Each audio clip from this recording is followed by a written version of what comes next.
So class fourth, your 16 chapter is Mahabharat. आपका 16 chapter है Mahabharat.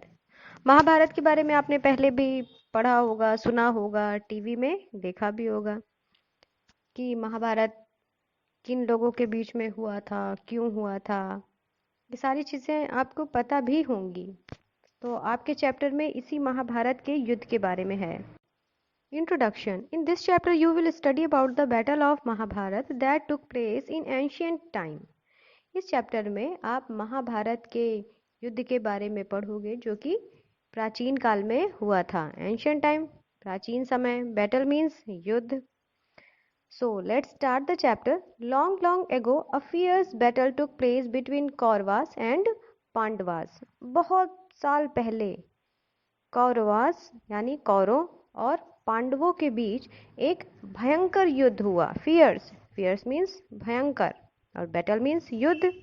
Thousands of people lost their lives and rivers of blood flowed in the battlefield of Kurukshetra, now in Haryana. Thousands of people यानी हजारों लोगों ने अपनी जिंदगी खो दी। And rivers of blood flowed यानी खून की नदियाँ इस कुरुक्षेत्र के ये जो कुरुक्षेत्र था, बैटलफील्ड यानी जो युद्ध का मैदान था उसका नाम था कुरुक्षेत्र। तो हजारों लोगों ने अपनी जिंदगी खो दी और खून की नदियाँ भी इस युद्ध क्षेत्र जो कि कुरुक्षेत्र वहाँ बही। इस कुरुक्षेत्र मैदान में मतलब बहुत लोगों ने अपना जीवन खो दिया और खून की नदियां बह गई। अब खून की नदियां बहने का मतलब क्या है कि बहुत सारे लोग मारे गए थे इस युद्ध में। नाउ इन हरियाणा यानी कि ये जो कुरुक्षेत्र है ये कहाँ है? वर्तमान समय में ये हरियाणा में है, ये कुरुक्षेत्र स्थान। This dreadful battle became famous as Mahabharata. Dreadful means वही भयानक या भयंकर। ये भयानक युद्ध किस नाम से फेमस हुआ? महाभारत के नाम से। A king named Shantanu was the ruler in our country यानी शांतनु नाम के एक राजा थे जो कि हमारे देश पे राज्य करते थे। His kingdom was at Hastinapur near Meerut. उनका जो किंगडम यानी राज्य था वो हस्तिनापुर में था, नियर मेरठ यानी मेरठ के पास हस्तिनापुर है। तो हस्तिनापुर कहाँ? मेरठ के पास उनका राज्य हस्तिनापुर में था। The name of his son was Vichitraveer who set on the throne of Hastinapur as Shantanu passed away. The name of his son, उनके बेटे का नाम था विचित्रवीर, जिन्होंने who set on the throne, throne mean सिंहासन, जिन्होंने अपना सिंहासन यानी अपना राज्य बसाया हस्तिनापुर में। एज शांतनु पास्ड अवे, जब शांतनु की मृत्यु हो गई, पास्ड अवे यानी गुजर गए, तो उनका जो बेटा था विचित्रवीर उसने हस्तिनापुर में अपना राज्य संभाला। यानी his sons were Dhritarashtra and Pandu. उनके बेटे हुए धृतराष्ट्र और पांडु। किसके? विचित्रवीर। विचित्रवीर कौन था? शांतनु के बेटे थे। और विचित्रवीर के कौन बेटे थे? धृतराष्ट्र और Pandu. Dhritarashtra was blind since his childhood. Dhritarashtra जो थे वो बचपन से ही अंधे थे। कौरवास वर 100 सन्स ऑफ धृतराष्ट्र। जो कौरव थे वो 100 बेटे थे धृतराष्ट्र के, यानी धृतराष्ट्र के जो 100 बेटे थे उन्हीं को कौरवास कहते थे, कौरव जिनको बोलते हैं। Pandu had 5 sons name Pandavas. और पांडु के कितने पुत्र थे? 5। उनके 5 पुत्र थे, 5 बेटे थे, इसलिए उनका नाम क्या रख दिया गया? पांडवास। और कौरव धृतराष्ट्र के कितने पुत्र थे? 100 पुत्र थे, तो उनका नाम क्या रख दिया गया? Kaurava. Pandu sat on the throne as his elder brother Dhritarashtra was blind। तो जो पांडु थे उन्होंने राज सिंहासन संभाला। क्यों? क्योंकि उनके जो ब्रदर धृतराष्ट्र थे वो अंधे थे। धृतराष्ट्र के अंधे होने की वजह से उनके भाई पांडु ने राज्य संभाला।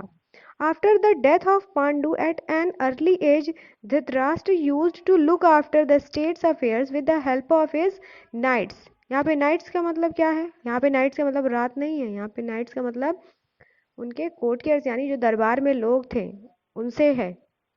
जैसे राजा के दरबार में बहुत सारे लोग नहीं होते, मंत्री, महामंत्री, उसी तरह उन्हीं को बोला गया नाइट्स यहाँ पे। After the death of Pandu at an early age, यानी जो पांडु थे, पांडवों के पिता, उनकी मृत्यु बहुत ही अर्ली एज यानी बहुत कम एज में उनकी मृत्यु हो गई। तो उनकी मृत्यु के बाद जो धृतराष्ट्र थे उन्होंने जो काम था उनके राज्य का, मतलब राजा वाला जो काम था, वो सब धृतराष्ट्र ने संभाला अपने दरबारियों की मदद से, उनकी हेल्प से, क्योंकि वो तो अंधे थे। In the schooling day Pandavas were ahead of Kauravas, मतलब स्कूलिंग डे यानी स्कूल के जब दिन थे तो जो पांडव थे वो कौरव से हमेशा आगे रहते थे। दे वर ब्रिलियंट, वे बहुत ही ब्रिलियंट थे, मेधावी थे। कौन? Pandav. Among Pandavas, Yudhishthir was the eldest brother. Among Pandavas यानी पांडवों में जो युधिष्ठिर थे वो उनके सबसे बड़े भाई थे, Yudhishthir. He was an epitome of truth, और वो ट्रुथ यानी सच्चाई के प्रतीक थे। epitome मीन्स प्रतीक, ट्रुथ मीन्स सच्चाई। कौन? किसके लिए कहा जा रहा है? युधिष्ठिर के लिए कहा जा रहा है। पांडवों के सबसे बड़े भाई का क्या नाम था? युधिष्ठिर, और वो सत्यता के प्रतीक थे, सच्चाई यानी वो हमेशा सच बोलते थे। Bhima the second brother was expert in using club, bodily he was strong so he would tease Kauravas. और उनके जो भीम जो थे वो उनके दूसरे भाई थे, सेकंड नंबर के थे, जो कि यूजिंग क्लब यानी वो जो कुश्ती वो होता है ना, वो आप कह सकते हो मतलब वीर, physically bodily he was strong enough, यानी फिजिकली शरीर से वो बहुत बहुत मजबूत थे, बहुत लंबे चौड़े थे, खूब मोटे तगड़े से थे, इसलिए वो हमेशा कौरव को चिढ़ाया करते थे। अर्जुन वॉज एक्सेप्शनल इन आर्करी, यहाँ पे आर्करी आर्करी पढ़ते हैं इसको। आर्करी का मतलब क्या होता है? आर्करी का मतलब होता है जो धनुष विद्या, जो धनुष चलाने में एक्सपर्ट होते हैं। तो जो अर्जुन थे वो धनुष विद्या में बहुत प्रवीण थे। He was the most affectionate pupil of Guru Dronacharya, और उनके जो गुरु थे उनका क्या नाम था? द्रोणाचार्य। वो उसके सबसे प्रिय शिष्य थे। कौन? अर्जुन। अर्जुन गुरु द्रोणाचार्य के सबसे प्रिय शिष्य थे। Jealousy grew more and more as the time was passing by, jealousy यानी ईर्ष्या, जैसे जैसे समय बीतता गया वैसे वैसे ईर्ष्या जो थी वो और बढ़ती गई। After the accomplishment of their education, Dhritarashtra announced Yudhishthir as the prince. As the accomplishment means क्या होता है? Accomplishment means होता है आपका complete, यानी after the accomplishment of their education, यानी अपनी शिक्षा, एजुकेशन यानी शिक्षा को समाप्त करने के बाद धृतराष्ट्र ने युधिष्ठिर को राजकुमार घोषित किया। Duryodhan the son of Dhritarashtra did not accept it, Duryodhan जो कि धृतराष्ट्र का बेटा था उसने ये एक्सेप्ट नहीं किया, उसने नहीं स्वीकारा। ही प्लान्ड कॉन्स्पिरेसी अगेंस्ट पांडवास, यहाँ कॉन्स्पिरेसी का मतलब क्या होता है? षड्यंत्र। उसने पांडवों के खिलाफ षड्यंत्र रचा। He got a fort of sealing wax constructed, उसने एक लकड़ी का, सीलिंग ऑफ वैक्स का मतलब तो यहाँ पे वैक्स वो मोम का जिसको बोलते हैं, वैसे घर उसने एक फोर्ट, एक किला कह सकते हो, फोर्ट मीन्स तो किला होता है, उसने बनवाया। He made Pandavas stay in that fort Lakshagriha and put it on fire, और उसने क्या किया? पांडव को वहां रखा, उस किले में जो वो लाक्षागृह जो बनवाया उसका नाम था लाक्षागृह, उसको बोला जाता है, जो सीलिंग वैक्स जो लकड़ी का उन्होंने घर बनवाया था, और उसमें आग लगा दी उस घर में रख के उन लोगों को। Fortunately Pandavas managed to get out safely from the Lakshagriha, लेकिन फॉर्चुनेटली यानी भाग्य से पांडवों जो थे उन्होंने अपने आप को बड़ी ही सेफली, सुरक्षा से वहां से बचा लिया उस लाक्षागृह से, यानी उस लाक्षागृह से वो लोग अपने आप को सुरक्षित बचाकर बाहर निकल आए। After safe escape from Lakshagriha Pandavas had been roaming in the forest. escape means बचाना। पांडवों ने उस लाक्षागृह से बचने के सुरक्षित निकल आने के बाद पांडव जो थे वो जंगल में इधर उधर भटक रहे थे। They attended the archery competition arranged for the marriage of Draupadi the daughter of the king of Panchal state. उन्होंने आर्करी कंपटीशन यानी धनुष का जो धनुष बाण जो होता है, क्या धनुष विद्या जिसको बोलते हैं, धनुष विद्या के एक कंपटीशन अरेंज था। किसके लिए? द्रौपदी की शादी के लिए एक ये धनुष विद्या जो होती है आपकी, इसका एक कंपटीशन अरेंज था, मतलब एक प्रतियोगिता अरेंज की गई थी। किसके लिए? द्रौपदी के विवाह के लिए। और द्रौपदी कौन थी? Draupadi is the daughter of king Panchal state, जो पांचाल के राज्य था उसके राजा की बेटी थी, यानी पांचाल के राजा की बेटी थी Draupadi. The condition of the marriage was that the person who shoot the arrow at the eye of an revolving fish by looking at its reflection in the oil would be her husband. अब उस marriage, उस शादी के लिए शर्त क्या थी कि जो इंसान उस मछली की आंख में निशाना लगाएगा, revolving fish by looking at its reflection in the oil, यानी ऊपर एक मछली रहेगी जो घूमती रहेगी, रिवॉल्व यानी घूमना, और नीचे तेल से भरा एक पॉट होगा जिसमें वो मछली का प्रतिबिंब दिखाई देगा। आपको मछली को, उसमें ये शर्त था कि मछली को देख के नहीं निशाना लगाना था, जो मछली थी उसका प्रतिबिंब उस तेल में दिखाई पड़ता जो नीचे भरा हुआ था, और उस प्रतिबिंब यानी उसकी परछाई को देखकर मछली पे निशाना लगाना था, उसकी, वो भी उसकी आंख में। और जो इंसान उसकी आंख में निशाना लगा लेगा मछली की, उससे उसका विवाह कर दिया जाएगा, यानी किसका? द्रौपदी का। वुड बी हर हस्बैंड, और वो उसका पति होगा। अर्जुन फुलफिल्ड दिस कंडीशन, और अर्जुन थे जो थे उन्होंने इस शर्त को पूरा किया। Kauravas knew that Pandavas were alive, Kaurav ये जानते थे कि जो पांडव हैं वो जीवित थे, कौरव को ये बात पता थी। Dhritarashtra called them and offered half of the state, Dhritarashtra ने उनको बुलाया, किसको? पांडव को बुलाया, और आधा राज्य उनको दे दिया। Pandavas built Indraprastha now in Delhi as their kingdom and settled there, Pandav ने इंद्रप्रस्थ का निर्माण किया, जो कि कहाँ इस वर्तमान समय में? दिल्ली में है, अपने एज अ देयर किंगडम, अपने राज्य के तौर पे उन्होंने, किसने? पांडवों ने इंद्रप्रस्थ का निर्माण किया, और वो वहीं सेटल्ड हो गए, वहीं रहने लगे इंद्रप्रस्थ में। Duryodhan was mentally disturbed due to jealous thoughts and wanted Pandavas to live in distress and misery. अब जो दुर्योधन था वो मेंटली बहुत डिस्टर्ब हुआ, किसकी वजह? जेलसी, मतलब ईर्ष्या, जलन उसके अंदर इतनी ज्यादा थी कि वो पांडवों को जीवित भी नहीं देख सकता था, और इस वजह से वो मेंटली बहुत डिस्टर्ब हो गया। जेलसी, सिर्फ किस वजह से? जेलसी, ईर्ष्या, जलन की वजह से वो इतना मेंटली डिस्टर्ब था कि वो पांडवों को जीवित ही नहीं रहने देना चाहता था।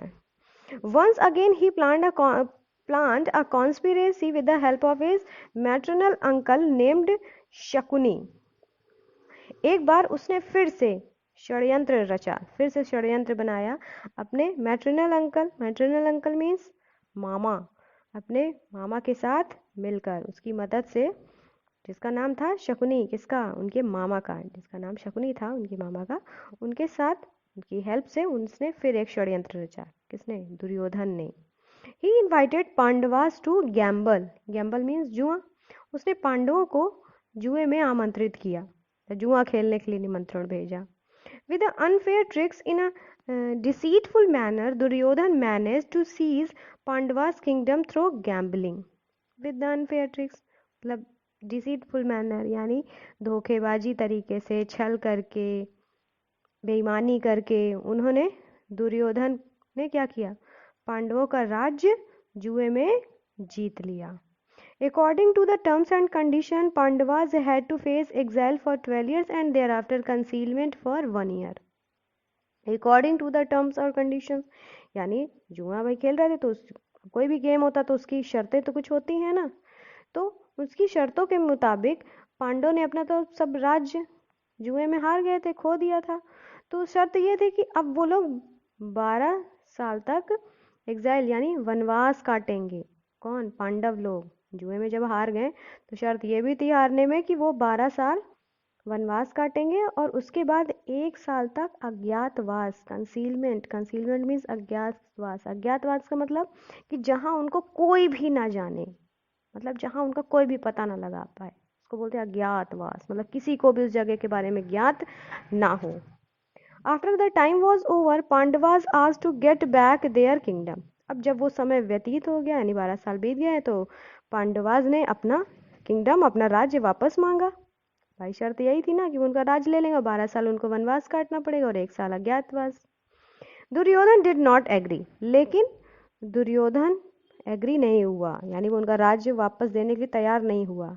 Eight last being disappointed, Pandavas decided to go to the battle field. और लास्ट में निराश होकर पांडवों ने डिसाइड किया कि वो युद्ध करेंगे। Many Kings took part in this battle. बहुत सारे राजाओं ने इस युद्ध में हिस्सा भी लिया। भाई कुछ लोग उनकी तरफ लड़ेंगे, कुछ लोग उनकी तरफ से बोलेंगे, है ना। Shri Krishna was at Pandavas side but his army fought from Kauravas side. जो श्री कृष्ण थे वो किसकी साइड थे? पांडवों की साइड थे, लेकिन जो उनकी सेना थी वो कौरव की साइड से लड़ी थी। In the battlefield, Arjun told that he was not willing to become ruler and to get the throne by killing his own relatives. और युद्ध में ही अर्जुन ने कहा कि वो नहीं चाहते हैं कि वो रूलर यानी राज्य करें, उस सिंहासन को पाने के लिए वो नहीं चाहते हैं by killing his own relatives. मतलब वो नहीं चाहते कि उनको अपने ही रिलेटिव्स, अपने ही रिश्तेदारों को मार कर उन्हें राज सिंहासन मिले, वो राजा बने, वो बिल्कुल नहीं ये चाहते थे। Then Shri Krishna delivered Gita's doctrine man to be of action. और तभी श्री कृष्ण ने जो गीता में जो उपदेश है ना, पढ़ा होगा आप लोग तो बहुत छोटे हो, अभी नहीं पढ़े होंगे, के घर में जो बड़े हैं उन्होंने पढ़ा होगा, सुना भी होगा। और तभी श्री कृष्ण ने जो गीता में लिखा है वो उपदेश दिया था, इसीलिए वो गीता में लिखे हैं उपदेश जो कृष्ण ने दिया था अर्जुन को उस टाइम पे। Lord Krishna consult Arjun and made him to agree participate in the battle. यानी तो कृष्ण, जो भगवान कृष्ण थे, उन्होंने अर्जुन को कंसल्ट यानी सहमत किया, मनाया युद्ध में पार्टिसिपेट यानी उस युद्ध में हिस्सा लेने के लिए, क्योंकि अर्जुन युद्ध नहीं करना चाहते थे। अपने ही रिश्तेदारों को मारना, उसके बाद अपनी चीजें हासिल करना, उनको ये चीज बिल्कुल पसंद नहीं था कि मैं अपने ही किसको मैं मार रहा हूँ, किसके बीच हम लोगों में युद्ध रहा। जो भी हैं युद्ध में जो मारे जा रहे हैं वो कौन है? भाई उनके अपने ही तो, उनके कजन ब्रदर ही तो थे। तो इस चीज से उनका मन बहुत विचलित हो गया था अर्जुन का। तभी श्री कृष्ण ने उनको उपदेश दिया और अर्जुन को मनाया कि वो युद्ध में हिस्सा लें। Pandavas won the battle. और लास्ट में क्या हुआ? पांडव जो थे वो युद्ध जीत गए।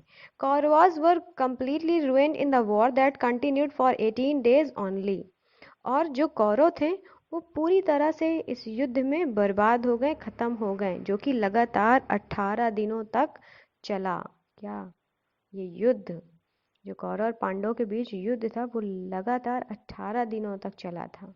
Yudhishthir set on the throne of Hastinapur. जो युधिष्ठिर थे वो हस्तिनापुर के राज सिंहासन पर बैठे, वो राजा बने। After few days Pandavas handed over the throne to their grandson Parikshit the son of Abhimanyu and left Hastinapur for Himalayas for meditation. और आफ्टर फ्यू ईयर्स यानी कुछ सालों बाद पांडव जो थे उन्होंने अपना जो राज सिंहासन था वो अपने ग्रैंडसन यानी ग्रैंडसन पोते जिसका नाम था Parikshit, the son of Abhimanyu यानी अभिमन्यु के पोते परीक्षित, जो कि उनका अभिमन्यु का पुत्र था परीक्षित, और ग्रैंडसन किसका था? पांडवों का। तो पांडवों ने अपने ग्रैंडसन यानी अपने पोते परीक्षित को अपना राज सिंहासन सौंप दिया, यानी हस्तिनापुर को छोड़कर हिमालय चले गए ध्यान लगाने, यानी वो मेडिटेशन करने, ध्यान लगाने, योग करने, वो हस्तिनापुर छोड़कर हिमालय चले गए। तो ये था आपका चैप्टर महाभारत। यानी महाभारत किन लोगों के बीच में हुआ? कौरव और पांडवों के बीच में। लास्ट में किसकी जीत हुई? पांडवों की जीत हुई। क्यों? क्योंकि वो सत्य के लिए लड़ रहे थे। भाई उनका तो हक था ना। लेकिन कौरव क्या थे? वो उनका हक नहीं देना चाहते थे, तो वो गलत कर रहे थे, है ना। तो इस कहानी से हमें क्या शिक्षा मिलती है?